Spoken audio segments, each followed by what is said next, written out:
You wanted the best.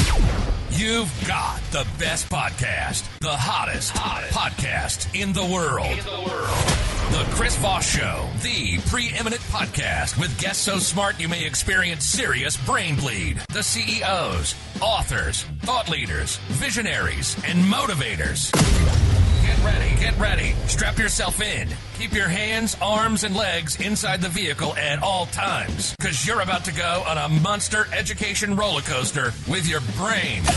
Now, here's your host, Chris Voss. Hi, folks. Chris Voss here from thechrisvossshow.com, thechrisvossshow.com. Welcome to another episode of the podcast. The amazing tuning into the podcast that you do every day so you can check out all the wonderful, amazing insights, authors, CEOs, and people we have on the show that make you smarter, and some people say make you more sexier. If you're smarter, you're more sexier. I'm not sure it works out that way based on what I've seen with rock stars. But anyway, guys, welcome to the show. Refer the show to your family, friends, and relatives. As always, go to goodreads.com/Chris Voss, youtube.com/Chris Voss, all the places where the Chris Voss Show is at. Today we have another amazing author on the show. Boyah Farah is on the show with us today. He's the author of the newest book that just came out September 6, 2022, America Made Me a Black Man, a memoir, and very insightful searing memoir of American racism from a Somalian-American who survived hardships in his birth country only to experience firsthand the dehumanization of blacks in his adopted land, the United States. We know that the United States, of course, has a long sad history of racism, different things and issues. And so it's going to be talking about his experience and him overcoming some of the different struggles that he did throughout his lifetime. He was born in Somalia and raised in a valley among nomads. He grew up with a code of male bravado that helped him survive depredation, disease, and civil war. Arriving in America, he believed that the code that had saved him could help him succeed in his new country. But instead of safety and freedom, he found systematic racism, police brutality, and intense prejudices in all areas of life, including the workplace. He learned firsthand not only what it meant to be an African in America, but what it meant to be African American. Welcome to the show, Boyah. How are you? Doing wonderful. Glad to be here. Wonderful to have you as well, my friend. Well, give us your .coms or any place you want people to follow you on the interwebs, please. I have a website, boyahfarah.com. I'm also present in Instagram, LinkedIn, Twitter, Boyah Farah. There you go. You got to be everywhere now these days on all these platforms. I did. So is this your first book, and what motivated you to write this book? This is my first book. What motivated me is I got upset with America. My loved adopted country got me upset. Therefore, I wrote this to America. The beauty of America is people can get upset at it and call it out. We're I forget what it says in the Constitution, but something to the effect that we're on a constant journey to get to some semblance of perfection, but that it's a journey that will never end, and we're constantly working towards it. And of course, we have a lot of demons in our past. We're kind of like the last 5 of my ex-wives. Demons in my past. Are my past the demons? I don't know. You'll have to ask them. They'll tell you for sure. You were born and grew up in Somalia. Talk to us about, let's start from the beginning and talk to us about that journey. Well, I was born to a nomadic family. I am the first son. My father was the only boy. And in the Somali culture, that's almost like a curse. Wow. To be the only boy in the family. And then he didn't have boys. There are 2 sisters older than me. Mm-hmm. And when I was born, I was actually a blessing of many. My father was a son. And what it means in that part of the culture, son carries the family. Son protects the family. Son is everything, really. So to have a son is to survive. Mm-hmm. In Somalia, where there's a constant battle over everything, mm-hmm. And the nomads nomadic culture is you don't belong. You belong to everywhere. You follow the rain. Wow! And so it's you are as free as the American highways, mm-hmm. In the Somali culture. Poetry and freedom are the definition of the very Somali culture in East Africa, Somalia. There you go. Nomadic culture. That's really an interesting concept. When they say follow the rain, is that because you go where the water goes? Is that the idea there? Yeah, I mean, I when I was growing up with my grandmother, if the grazing, the place where you live at, the grazing dries, you gotta pick up whatever you have and follow the rain. Whatever the rain is, that's where you go. There you go. And of course, you mentioned the freeways, being open and nomadic, except for California. I just want to get that joke in there. If you've ever been on the 405, there's no nomadic. You're just sitting there the whole time. But no, I get what you mean. This is really interesting. So you grew up. I know in the 90s, Somalia collapsed into total chaos. I think civil war. You'll correct me if I'm wrong there. And was this your childhood growing up in that era? Yeah. I mean, when the war happened, when I was a little boy, my father died, and then the war happened. War just came, man, like a drifting wind. And my mother, grabbed our hands and we walked out. At that time, Somalia was going through the initial stages of the war is the worst time because you don't know where to go. You don't have any survival skills. It's just, it's tragic. It's much more tragedy in the beginning of the war than later years of life. Because later years of life, you actually understand what the war culture is all about. So it was really tragic that we had to walk out of our home and to anywhere safe. When a young man grows up, it's we're expected to, as men, to bring stuff to the world. We have to build things. We have to achieve things. And when a young man loses his father, or when he's the only son, in your case, as in both cases, that's a lot of pressure, especially for a young boy who's, still developing himself and still looking for leadership. What's that like growing up in that experience? Well, I'm the first son. I have other younger brothers, but the first son is basically, the first son is basically expected. I mean, really, you are at the age of 6 or 7. You really have to show up your manhood. And in that part of the culture, crying is not part of our culture. Boys don't cry. Boys are basically men in the making. If a boy cries, he'll never be a man. So from 6 years old up, there's no way you're going to cry. You have to expect, actually, the family or the nomadic Somali culture prepares the boy for hardship, war, and tragedies. And they prepare the girls for, motherhood. So it's 2 different approaches right from the start. There's no way that you're going to expect to weep and then still remain your father's son. No way. Exactly. Hi, folks. Here's Voss here with a little station break. Hope you're enjoying the show so far. We'll resume here in a second. I'd like to invite you to come to my coaching, speaking, and training courses website. You can also see our new podcast over there at chrisvossleadershipinstitute.com. Over there, you can find all the different stuff that we do for speaking engagements if you'd like to hire me, training courses that we offer, and coaching for leadership, management, entrepreneurism, podcasting, corporate stuff. With over 35 years of experience in business and running companies as CEO, I think I can offer a wonderful breadth of information and knowledge to you, or anyone that you want to invite me to for your company. Thanks for tuning in. We certainly appreciate you listening to the show, and be sure to check out chrisvossleadershipinstitute.com. Now back to the show. It's quite the saddle to be put on. I was the first child, and of course, there was always if everything happens to Dad, you're the man of the house. You have to protect and take care of everybody. And I'm like, hey, man, I'm just a kid. Like, wait, what I didn't sign up for this crap. So there you go. So how do you find your way to through your life in Somalia, and then you end up leaving Somalia? How does that journey take place? Well, destiny is real. When they say God is real, the sky is real, the earth is real. There is a lot of times you plan life, but you don't really plan life. Life plans itself.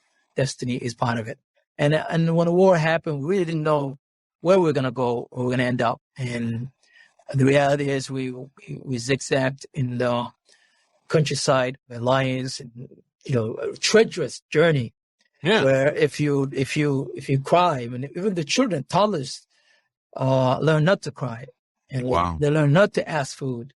If you see your children asking for food because they are in peace, or they are in the U.S. and somewhere, children in hardship, they don't ask those things. You go, you die. And then we got to a Kenya refugee camp in 1991. We went back to the war twice. Jeez. And then we ended up in a refugee camp outside of Mombasa, Kenya. And that refugee camp actually there were more people dying there than the people in the war because of dengue and malaria. We actually lost 2 boys there that my mom adopted. And then, we got sponsorship to the U.S. We came from a refugee camp to a place called Bedford, all white town, greenery, absolutely gorgeous, almost like a heaven. Yeah. Into heaven, so it's a life. And so you go through this journey where you're escaping war, you're escaping hardship, and you come to America, and I imagine there's a lot of dreams or potential, or you kind of have maybe a vision of what you're headed to and what it might be. Yeah. To me, when I was in a refugee camp, and I write this in the book, that America was a star. In the refugee camp, it's completely dark, and you sit out, sleep outside. The tent is kind of hot. You sleep right open plain. And when you look at the only light that you have is the stars. Wow! And the stars at nighttime.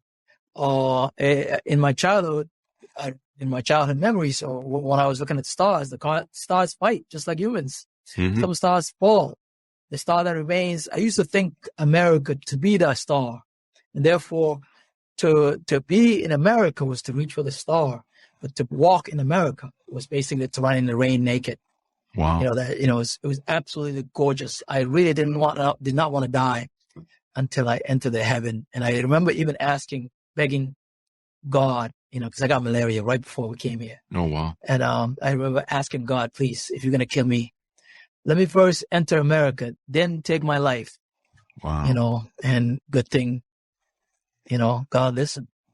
That's a beautiful analogy that you used about the stars. And I never really thought about it from the angle that they fight. And of course, some stars fall, and the key is to be a star that stays. That's a beautiful analogy. And I think when people talk about immigration to America, when they think of people that come to this country and want to come to this country, I've always been inspired by the Statue of Liberty on the thing. And recently we saw some immigrants persecuted by some ugly governors, manipulating them and spending more money they would have spent to take care of them, to fly them on private jets. But what people have to realize is that there's so much of that dream and passion for people to want to come to what they perceive as the shining city on the hill, although that's kind of a negative connotation and kind of some of our history. But they believe so much in the dream and the vision, and they want to come here and they want to do good things, and they want to be great people, and they want to take part in this beautiful experiment we call democracy. At least we are this week. We'll see what happens next week. And so I think it's great that you share this and people get a sense of this, that there's a human beings. I hate when they call them immigrants on TV and stuff and in the news. I'm like, they're fucking human beings. They're goddamn human beings. And there shouldn't be flags or territorial crap that separates us. Anyway, I had to get my little PSA in there. So you come to America. What's the experience like after you get here? Well, the experience, actually the initial experience matched the star. It really did. It actually matched the star. It matched the running, running naked in the rain. It really did. Because, you get to see a trimmed grass, green grass. You get to see clean roads. The only awkward thing that I thought Americans practice is having dogs inside their homes. Oh, yeah. That didn't really. The dogs, animals belonged outside. And, animals only humans belong inside, you know what I mean? Mhm. And I remember walking, in Bedford, absolutely gorgeous place, absolutely a place that actually restore what I became an optimist, because what people in Bedford did for me is they care for me. And I thought people that are not connected to me, they've never seen me, they're white people. I'm an African child, black. And what they did for me inside of me is human beings, strangers care. Therefore, I care for them. Mhm. That's the attitude that I actually developed in Bedford. Mhm. That I was the only immigrant student. I had my own teacher called Esty in Bedford High School.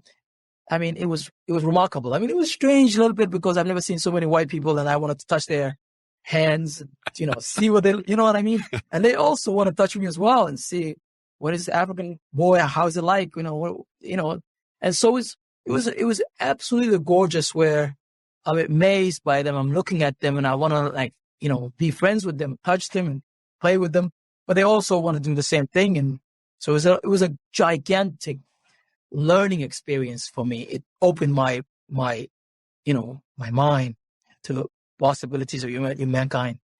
And you write about this in the book. You talk about your experience and journey. Where does it go from there? Where does it go awry? And where do you start having issues with this country that we all get to throw rocks at? Thankfully, we can legally. Yeah. I mean, you're not really an immigrant like me who ran away from war, looks at America as heaven, right? And also American life, or even black life in America, you're not really an American until you start to drive. You're not really American until you get a job. And that's when you actually experience the real America. I thought it was when you go to McDonald's and order the Big Mac. That was the good part of America. You know what I mean? Like, I was addicted to Boston cream, Dunkin' Donut, cream. I was also addicted to fast foods. Yeah, I'm surprised we haven't made you fat yet. That's what we do. We're good at that. I loved everything about America, really. But once you start driving, that's when you get to see the America that awaits you, the America that black people in general in this country complain about. That reality is that's when I get to know, little by little. Even when I was biking, I get to know it. Then when I was driving, I get to know it. And when I get a job, I get to know more and more and more. And then when you become a drifter after that, you go from one job to the next, and you really don't belong anywhere. And that's the tragedy of the American story that needs to be talked about and fixed. Yeah, I mean, we're 450 years of dealing with racism and issues of this country, how it was built, and how it was, all the things that have gone into it. We've had people on the show that have written about James Baldwin, and a lot of stuff that James Baldwin's talked about. What has it been? 70 years now, 60, 70 years. You could take all of it and put it on today. We're a country that has a real problem with racism, with prejudice, and the challenge of fixing it stuff. So when do you start discovering this? I've had people on the show that have talked about, when they first discovered that there's a racial problem in America. When do you start discovering this, and when does it start really coming to a head for you? I start actually, I really didn't want to go against, I didn't want to admit the reality of America because I have so much love. So, initially, even before I learned to drive, I was used to be on a bike from my apartment to the library. And I write about it in the book. One time I went to a small sub shop and sub shop, and I was addicted to pizza. We got you in America. You became American, buddy. I love pizza, man. So, every time I saved a little money or someone gives me something, I used to just bike there and have that pizza, And I remember the guy behind the counter, as soon as I entered, he knew me because I've been there so many times. I love pizza. And he threatened to call the cops. Really? As soon as I get in there, he was like, the cops are right there. And, what am I going to say? I wanted to sit, but I didn't sit. I grabbed my pizza, ate outside and biked back. Wow. So little by little, there was a lot of different episodes like that. But once again, who am I to complain when I came from death? It's true. So those little things I overlooked became like small, metaphorically, small little bullets you're carrying. Small little bullets penetrating your body without your knowledge. And then one day you go into depression because it's just too much for you. And that's when I began to write this book. You entitled it, America Made Me a Black Man. Talk to us about what that means in your title, why you made it that title. In Africa, I am my father's son in that valley. And his enemy is my enemy, whom he loves as well. So that the person that I love. And also, I was born to protect the valley, to protect the weak, know my enemy exactly who they are, you know what I mean? But you come to America, I was never a black man in America, right? Because I came from the culture. Everyone is black in Somalia. There's no labeling. I came here and then America teaches you little by little that you are a black man in its soil. And the way it teaches you is those, metaphorically, those bullets that I just explained. Little by little, this annoyance builds up. And ultimately, you become your good friend. The person that I talk about it in the book, Derek, may he rest in peace. Basically, he used to tell me, hey, are you a black man yet? Because I used to, even though we're going through the same thing, I used to deny it because I didn't want to go against America because still America brought me into its own soil. Like, no, I got too much in me. They gave me so much. I'm a guest. Also, my father's culture, you're a guest. You go to someone else, you're a guest, therefore you honor that person. So there was a lot of complexity in my head that was denying the reality of black people in America. And this is true as part of the American history. The only difference is I'm adding new voice and African perspective to this mix. But to be black in this country is to be almost like an orphan because you don't belong. Your own country rejects you. What do? You can't find a job. What do? You're highly educated. You become a drifter. What do? I mean, all these questions that what do you do becomes you go into depression. What the comment that he made is powerful. Are you a black man yet? And dealing with your denial and things of that nature. It's saddening that we have this going on in our country where we've been dealing with it for so long. We still haven't resolved it. And of course, you see the issues that we had during 2020. We had the George Floyd murder and, lots of other heinous things that went on. And this country still struggles with it. I mean, in January 6th, seeing the Confederate flag from the Civil War that we fought over slavery almost 200 years ago in a rotunda. And I'm like, this war is still being fought by remnants of our country. Is just heartbreaking and astounding and shocking. And it also tells us how far we still need to go. And I think books like yours and stories like yours are an indication of we still have a long ways to go and a lot of work to do as a country to come together as a people. Indeed. It is true. I mean, the overall message of the book is basically, I love you, America. Black people loves you. Reciprocate the love. We're looking for a merit-based system. America is rich enough. We solve other people's problem, but we can't solve our own.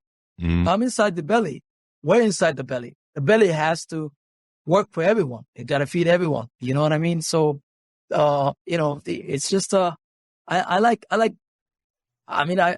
glad the book is having, there's a debate around this.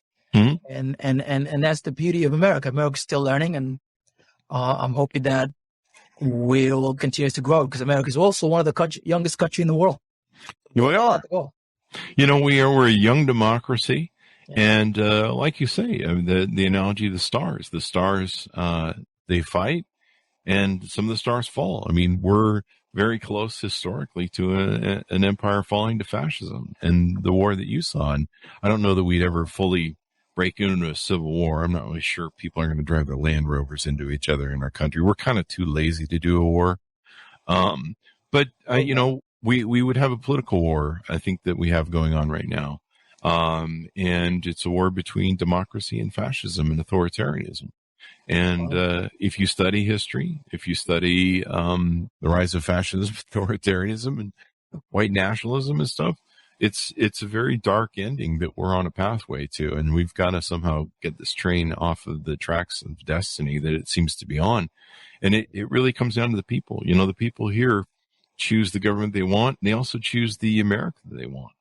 And, you know, so it's good that you have this book, that you're having this discussion, that you're sharing your story. I love your Somalian analogies. And you write a lot of beautiful sort of poetic sort of things and analogies in the book so that people get a feel for, you know, painting a good picture of what is out there and how we just need to be better, everybody. You know, this isn't, I'm an immigrant, technically. I am an immigrant, really, when it comes down to it. Not firstborn like yourself, but my great grandfather, so 2 generations up, came from Germany. And when he came to this country, he didn't speak a lick of English. He was recruited by some Mormon missionaries, unfortunately, who brought him to America, or got him to come to America. He stepped off a train, and he couldn't speak a lick of English. And people helped him, took him into their homes, gave him jobs. And here I am, 2 or 3 generations later. And, you know, this is a nation of immigrants. I mean, that's really what it is. And people want to come here and make things better. And there's not a lot of people that come here and go, let's make things worse. Because if you've seen America, there's not much more we could do to be worse. I mean, really, the beauty of America is, I was in Somalia last 3 years on and off. And what I really I miss the diversity of America. I miss Chipotle, you know what I mean? Like, I miss small little shops, you know. I miss America. Is absolute. There's unlike any other country in the world. Mm-hmm. I mean, really, and I'm saying it I've seen it. You know, the diversity of this country, where you can have access to, if you want to go to China and have Chinese food, you got a place. If you go to like Sierra Leone, there's a spot. There's a restaurant somewhere. Mm-hmm. You know, so America is basically this experience is unlike any other experience under the planet.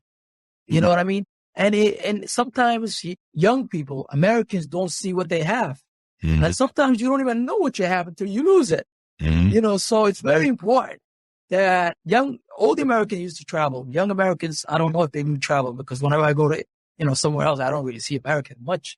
Mm-hmm. You know, maybe if we travel, we'll be able to have access to it. But I really want young people, young Americans. I'm hopeful, despite everything I've seen death, I've seen war, I've seen everything.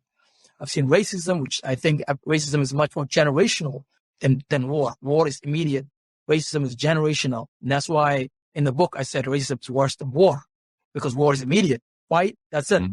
You know, you don't really inherit it, but racism, mm-hmm. you inherit it. I really want young Americans to look at themselves and read the book and just think and know this country is capable of fixing its own mm-hmm. problems. So this country can move on in the right direction. I do not like to see what I have left behind, a civil war in this country. I use the analogy, I use the metaphor of the green grass turning gray, or the God refusing the rain. Mm-hmm. If war comes, God will refuse the rain, mm-hmm. because, you know, a lot of the countries that are war, also there's a lot of starvation because the rains don't come. So peace comes with rain. Mm-hmm. Rain comes with prosperity. So we want to make sure democracy lives and people get along, and the wrong is right, the tragedies are admitted, and so we can move on. That's the story that I'm telling you, that, hey, we can fix this. We just have to listen to each other, admit what we have done wrong, and move on.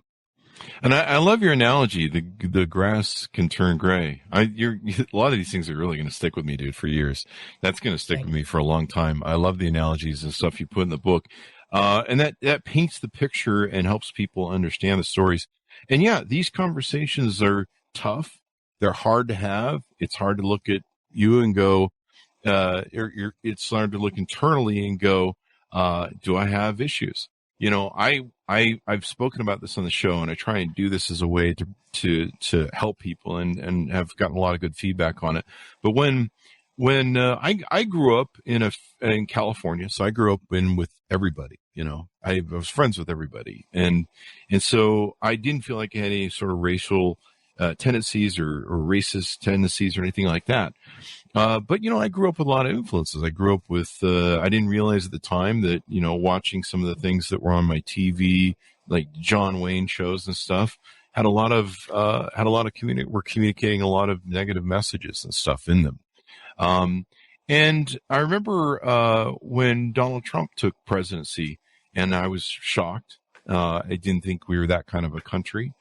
And all my friends of different cultures, races, sexuality were being assaulted the very next day, that night. Their cars were painted. They were being thrown at taxis. All sorts of hate began on that day.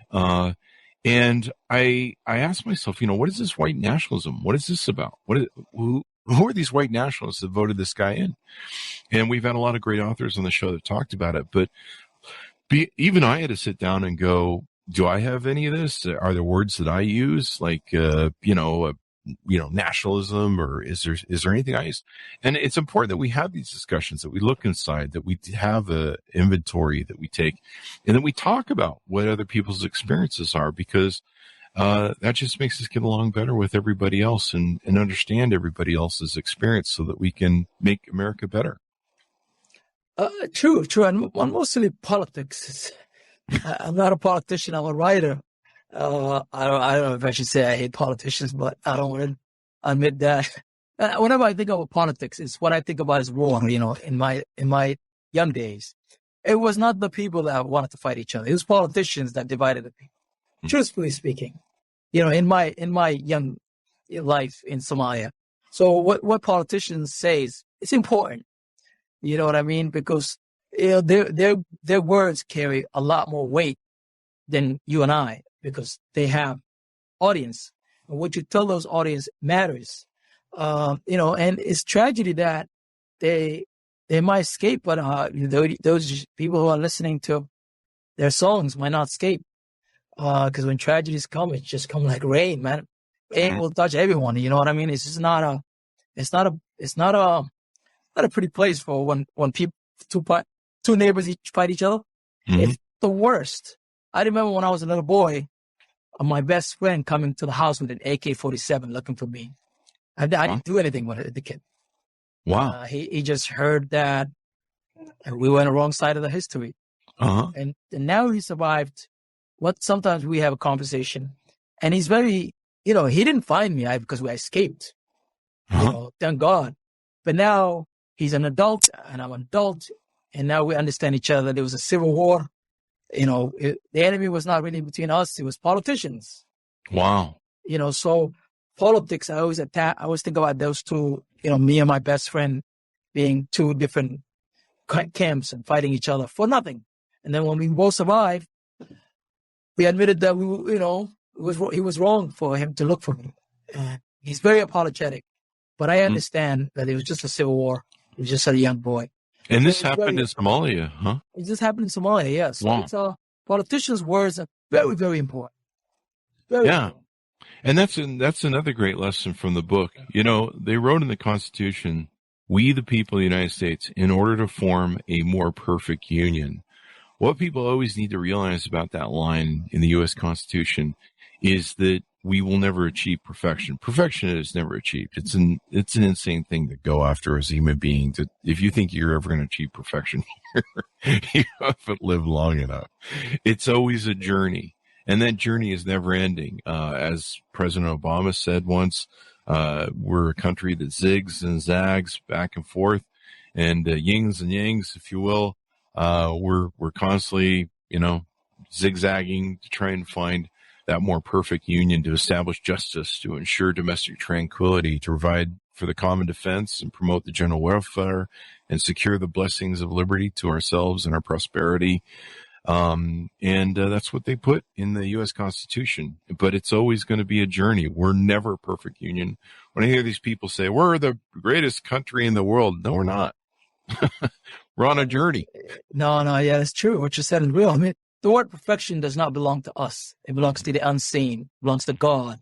You know, you have to keep working, keep trying. You know, the day that you have everything in life, that's the day you're gone. You know what I mean? Because you have no challenges. Yeah. You have absolutely no challenge. You need something to work on so that hope can continue. This country is young. We made a lot of problems. We'll continue to. We made a lot of errors, a lot of mistakes. We'll continue to make them, but we need to admit some of the things that we've done wrong. At least, you know, for people of color, and so they can be included. And for me to come here and write, I wanted to write a book of love in America. I wanted to take that green grass and apply it. How beautiful America is. Well, you know, so. Would a good analogy be then that you love America and that's why you're criticizing it and saying, I love you, but you can be better. And I still love you, but there's, you know, it's a relationship. I mean, we've all done that in a relationship where we said, I love you, but some things need to change. You could be better. And I think that's the same message that Black people have been sending for a long time. You know, Black people in this country are not going anywhere. They're in the army. Actually, the soft power of America is African American culture, music. When you are somewhere else, anywhere in the world, you know Michael Jackson, and as soon as you hear Michael Jackson, you love Michael Jackson. You connect to America. You know, you love LeBron James, or you know, you connect to America. Yeah. You know what I mean? So fashion, sports, you know, music, all of that is soft power, and Black people represent that. But that has to be reciprocated. That love that Black people project throughout the world, they don't receive that inside the belly. Yeah, you know, the belly of America, and the message is, Black people love this country. I love this country. There's no doubt about it. The love has to be reciprocated. We're looking for a system, a merit-based system. I'm educated. Hey, give me a chance. Let me, you know, I don't like the hierarchy. I don't like, you know, also my nomadic culture doesn't allow me to be lower than other Americans. I feel equal because I was born like that. I can't help it. And it should be that way. I mean, that's what America is supposed to be about. No one is above the law. No one is above one another. The law is supposed to apply equally to everyone. And we should all be treating each other as Americans. I mean, that's what this country is about. To me, deeply, we should all treat each other like human beings, regardless of what country we subscribe to. To me, there's the territorial flags. And I think everyone should probably hold that as a baseline, that we're all human beings inside. You know, a father wants the same thing. Most fathers or mothers, they want the same things for their children, regardless of what country they are. I remember when Sting wrote a song about, you know, the Russians love their children too. You know, I was growing up as a child, you know, the Russians were the enemies back then, the USSR. And, you know, I had to hide under a desk as a child from, you know, practice for nuclear bombs falling, as if that was going to save us. So it was kind of interesting to look back on. But, you know, he wrote a song called the Russians Love Their Children Too. It made me realize that, you know, there's mothers and fathers and parents and children's people who just want to live their lives. And they don't want to, you know, deal with tyranny of government and everything else. And it's good that you talk about this sort of stuff in your book, because I grew up in America, being born here, you know, taking it for granted. You're just like, hey, you know, it's great. Everybody's got freedom and TV and Big Macs and, you know, pizza. And then you kind of find out that it's not. And you kind of find out that, you know, it's not great. And then it's, you know, we've been kind of going through this discussion the last few years. We had one of the authors of 1619, of the book 1619 on, and we've had a lot of great authors on over the last few years. And, you know, there's been a lot of talk about what's gone on in schools with education and stuff. We have to look at the ugly parts of our history before we can fix them. The one thing man can learn from his history is that man never learns from his history. We have to look at the ugliness. We have to look at our past to rechange our future, because if we don't address our past, the future will never change. That is, well, what you said is real. I mean, it's true, but it's hard. We know a lot. Mm-hmm. You know what I mean? And this is America. We know a lot. We have access to all the information on our computers, the Google is right there. We don't want how other nations have learned their own mistakes.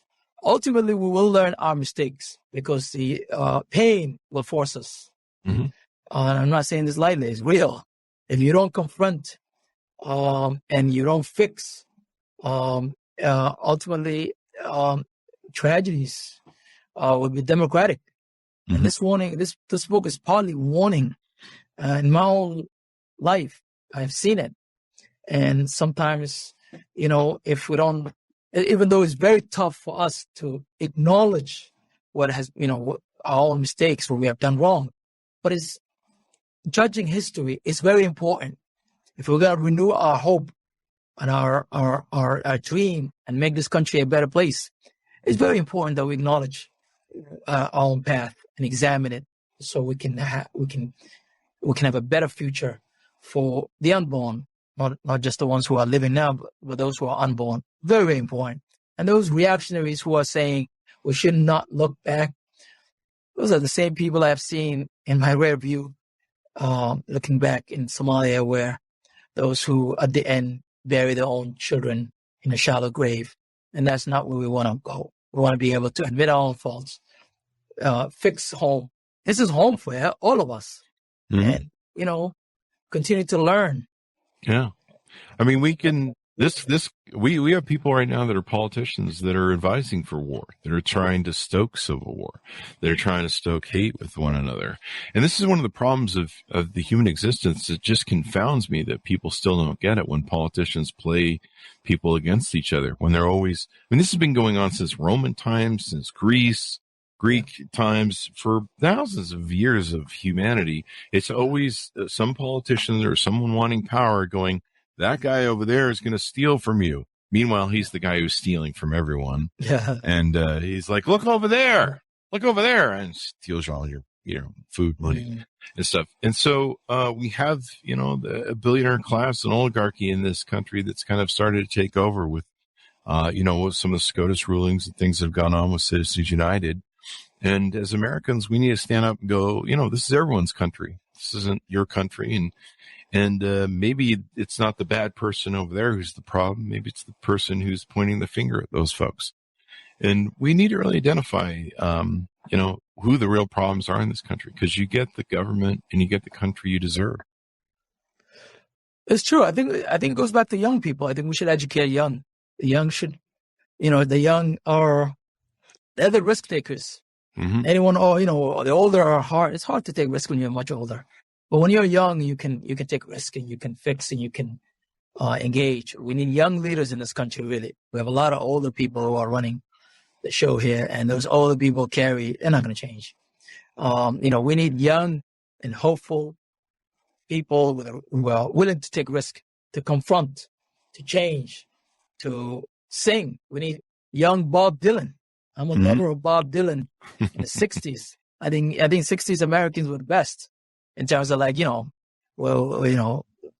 protesting against the war in Vietnam, or protesting against black brutality. It was real. It was organic, and I think we need that kind of spirit in the American life. I think if we get that, then America can renew itself.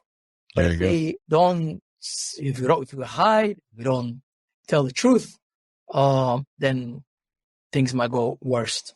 Most definitely. Yeah. If you don't, wrote the spirit from the spirit of that generation. Mm-hmm. Bob Dylan and Toni Morrison and Malcolm, all these revolutionary people that wanted to see America with, in its best. Yeah. Definitely. A more perfect union, or the journey there to of. I think it's great that you wrote this, hopefully to appeal to young people, to get them interested, excited, educated, motivated. The future is their future. It really is. They're the ones who are going to have to live in this country for, most of their lives. And, the future that comes after, that they pass down to their kids, is going to be, the one thing about the more perfect union statement in our Constitution and the drive to become American is, like you mentioned earlier in the show, we're a very young democracy. We're a very young country when it comes to other countries. But you've seen if you've watched, you've seen empires fall. Rome fell. It used to be the British colonies. The sun never set on them. Every dog has its day, and there's always the potential that our day could come to an end as an empire, as a democracy, and everything else. And you've got to fight for it. You've got to care about it. You've got to curate it and take care of it. Otherwise, if you don't, it will wander off. What's the old thing? You don't know what you have until it's gone. That is true. And I really wrote this book from that spirit of renewal, that is spirit of telling the truth. So we can force, when I say I tell people this is a love letter to America. And it really is. Because if you love something, you have two choices. You can walk away and it can crumble. Probably, something awful happens. Or you can look at it and says, I love you, but this is what's wrong with you. Fix it. So, even though there's it's heavy, the book it's heavy book. But at the same time, you can feel the love in the grass. You can feel the love in the highway. You can leave almost every scene that you look at it, there is love right there that says, hey, I got incredible love for you, man. Change. You can do it. And I really have that spirit that we can do it. Mm-hmm. I really do. We can do it. I mean, America can do it if we spread the right information to young people. And so they can believe themselves that they can actually do something. If that happens, the young will America will continue, the grass will continue, and we'll be all right. Yep. America is a great baton race, and every generation passes that baton one to another, and that's how we got 240 some odd years into this experiment. And the only future that we have, I make it a point to vote. I largely vote moderate Democrat, but I often tell people that if there was a fascist authoritarian as a Democratic presidential candidate, I would vote against him. You have to figure out who's going to carry this baton forward, this country forward, this great American experiment forward, without invoking hate and division and separation and everything else. So it's not going to do anything. Yeah, hate is not going to do anything. That's just look at my Somalia. That's it. Hate will not do anything. It will destroy the green grass. It will destroy the American highways. It will destroy what we have. The hot water, the cold water. People don't have access to that. America is beautiful. That's a great analogy to take and have. So it's been wonderful, Boyah, to have you on the show and a brilliant discussion. Hopefully people learn a lot from it and stuff. Give us your .com so people can find you on the interwebs, please. I have BoyahFarah.com. It's my website. I also use Twitter, Boyah J. Farah, Instagram, Boyah J. Farah, and also LinkedIn, Boyah J. Farah. Those are all my social media presence, and I appreciate the love, man. Thank you for having me, and it's a wonderful discussion. Honor to have you, my friend. Honor to have you, and hopefully we get better as a country, and we'll all start treating each other as Americans and as human beings, for God's sake. It's really important.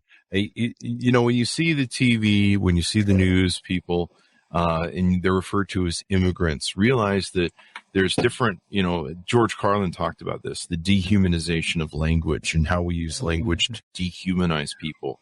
And realize that when some people, politicians, or sometimes you'll see it on certain news channels, they use language to dehumanize these people. And it really makes me frustrated when they're immigrants or, something other than just human beings. They're human beings. They're mothers, they're fathers, they're people just like you that have hearts and minds, that have children, that want the best for them, that want to see them grow. That's so true. They're human beings. So keep that in mind when you hear when you hear that language that dehumanizes. That's not a good thing. That is so true. Yeah, that is so true. I just want to add, that's wonderful what you just said. I am an example of it. I mean, we wouldn't have an iPhone. Steve Jobs' father is from Syria. Yeah. This country benefits immigrations. So when you're looking at that child on TV and somebody's demonizing, one day that child might contribute to the United States of America. Just keep that in mind. And that is it. You can actually Google and see how many immigrants that have contributed to this country. This country is better because of immigration. We will be some small country in Europe. I mean, look at European countries. No one knows, but America is present everywhere culturally. It's present because of immigration. We are the world. We have to make sure that we keep that. We're an immigrant nation. I mean, we really are. So order up the book, guys, wherever fine books are sold. America Made Me a Black Man, a memoir. You can get that wherever fine books are sold. Thank you very much, Boyah, for coming on the show. We really appreciate it again. Thank you so much, Chris, for having me. There you go. Thanks, Somalians, for tuning in. Be sure to share the message, and let's build a better country. Go to all of our places on youtube.com/Chris Voss, goodreads.com/Chris Voss, and all those places on the interwebs. Thanks for tuning in. Be good to each other. Stay safe, and we'll see you guys next time.